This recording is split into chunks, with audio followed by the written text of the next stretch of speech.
Salamat sa tulong mo, ah. Naku, wala po yun, ma'am. Ano ba yan kayo? Grabe, ilang araw pa lang ako nawawala. Nagkakaganyan na kayo. Sige, iset nyo na yung meeting face-to-face with the advertisers para makita nila yung bagong samples natin. Okay. Ay.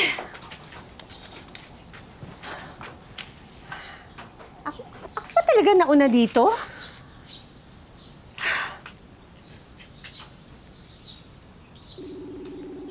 Nasaan ka? Mami, susunod po ako. May mga binili lang supplies. O sige, bilisan mo. Ayoko maiwan na solo dito sa buwisit mong puppy. Grabe ka talaga sa kanya, Mami. Siya nga nag-organize ng mga ilalagay dyan eh. Sige, sige. Bye. Wow. Favorite kong flowers. Oh, feel mo naman yung flowers. Namiss ko lang yung flowers na yan. Yung flowers o ako? Naalala mo, ito yung binibili ko sa'yo lagi noon. Noon yun, ngayon allergy na ako. Allergic na ako dyan. Wow, arte ha. Alam mo yung bagong image na pinoproject mo, yung medyo timid na cold-hearted, hindi bagay sa'yo. Hindi ka naman ganyan dati. Kasi, ano mas prefer mo? Alam ko na. Mas prefer mo yung dating ako. Yung uto-uto, yung sunod-sunuran sa'yo, at saka yung bulag sa pambababae mo. Hoy, kahit kailan hindi kita niloko ha. Yan ang hirap sa'yo eh. Tamang duda ka lagi. Anong tamang duda? Bakit? Ilang beses kaya kita nahuli? Habang pagod ako doon sa bahay, saan ka? Nagra-rides ka kasama mga barkada mo, hindi ba? Oh, dahil doon lang, iniwan mo na ako?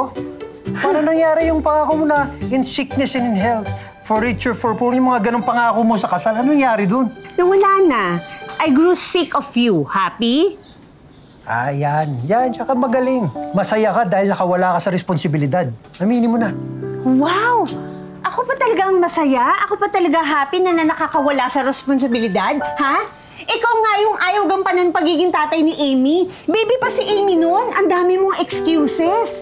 Alam mo, kung di mo kayang magkapamilya, dapat hindi na tayo nagpakasal, di ba? Bakit? Happy ka sa buhay single mo, di ba? Or wala kayo naalagaan pamilya. Halos iyo mo nga si Amy sa akin lagi dati kasi I'm trying to find myself a strong, independent woman at chuchu. Ginawa ko yun dahil naubos ako nung nagpamilya tayo. Nung lumabas si Amy, lalong gumulo. Bakit parang kasalanan ko? Sorry, Mami, Papi, ah. Gumulo pa yung buhay nyo dahil sa akin. Baby girl? My favorite baby girl, pasensya ka na ha. Hindi tungkol sa'yo yun. Kasalanan namin ni Mami yun. Okay? Maybe I should just give up. No, don't say that. Just give us a chance to make amends. Hi, anak. Let's band. Game night? O yun, ako na nag-set up. Ano ikaw? Ako kaya... Oh. Are you sure na gusto niyong gawin to? Na walang away? Na ceasefire na? Okay, let's go!